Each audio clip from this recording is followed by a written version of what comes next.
अपनी औलाद की तरह उसको सींचते हैं और उसको किसी को ऐसे ही लुटा दे, ये कहाँ का विधान है? मैं सवाल पूछना चाहता हूँ, ये जो कानून लेकर के आए मेरे प्रशासनिक जो भाई है, जो ये लाठी लिए हुए, ये भी तुम्हारा खून है। एक तरफ तुम्हारा खून लड़ाई लेगा और ये लड़ाई भी जो है कलम वालों के आदेश होंगे और इस धरती पुत्र और लठ वालों की लड़ाई होगी। हमारे आपस में खून बहेंगे अगर ये शासन और प्रशासन नहीं चेता।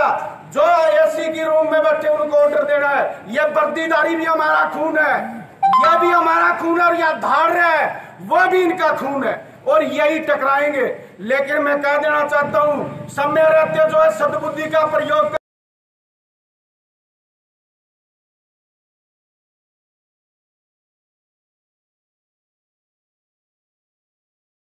हमने इस लूट के तंत्र से उबरने के लिए देश और प्रदेश के अंदर मंडी व्यवस्था लागू की थी आजादी के बाद, और ये इस कानून के अंदर मंडीकरण का विरोध कर दिया गया है, मंडियों को तोड़ दिया गया है, क्योंकि ऐसा कानून बना दिया गया है अगर किसान अपना उत्पाद लेकर के मंडी के अंदर आएगा तो उस पे मार्केट फीस लगेगी 200-300 रुपए प्रति क्विंटल। तो मंडी में किसान कैसे लेके आएगा? उसका उत्पाद नीचा बिकेगा। और अगर वो गांव में बेचता है तो उस पर कोई फीस नहीं, उसका गांव में उत्पाद जो है ऊंचा बिकेगा। लेकिन उसको पेमेंट कौन देगा? मेरे जैसा सफेद पोष इस भोले परिवार को जाकर के लूट लेगा।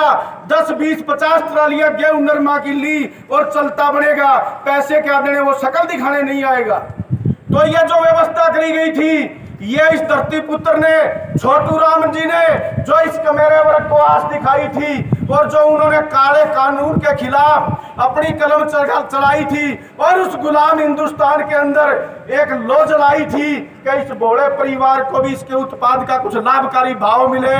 और ये जो है आज हमने जैसे तैसे थोड़ा बहुत कुछ जो है अपनी गाड़ी को रुड़काने के लिए व्यवस्था बढ़ाई थी, आज उसको भी तोड़ दिया गया है। तो साथियों, कहने के लिए तो बहुत कुछ है, लेकिन समय जो है इजाजत नहीं दे रहा। मेरे से और भी वक्ताओं की बड़ी भारी लंबी चौड़ी लिस्ट है।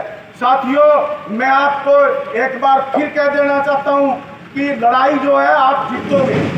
यह पूंजीपतियों के साथ और जो है जमीन पे जुड़े हुए लोगों की, चाहे वो छोटा व्यापारी है, मजदूर है, किसान है, उनकी है, वो मुट्ठी भर लोग हैं। और मैं इन छोटे व्यापारियों को भी आगाह कर देना चाहता हूँ, ये आप लोगों के फायदे के कानून नहीं है, ये चंद घरानों के लिए कानून बनाए, अडानी अंबानी के लिए, जिन्होंने अपना जो है इस पूरे देश को पहले एक ईस्ट इंडिया कंपनी का था और आज मोदी एंड कंपनी का राज होने जा रहा है। साथियों,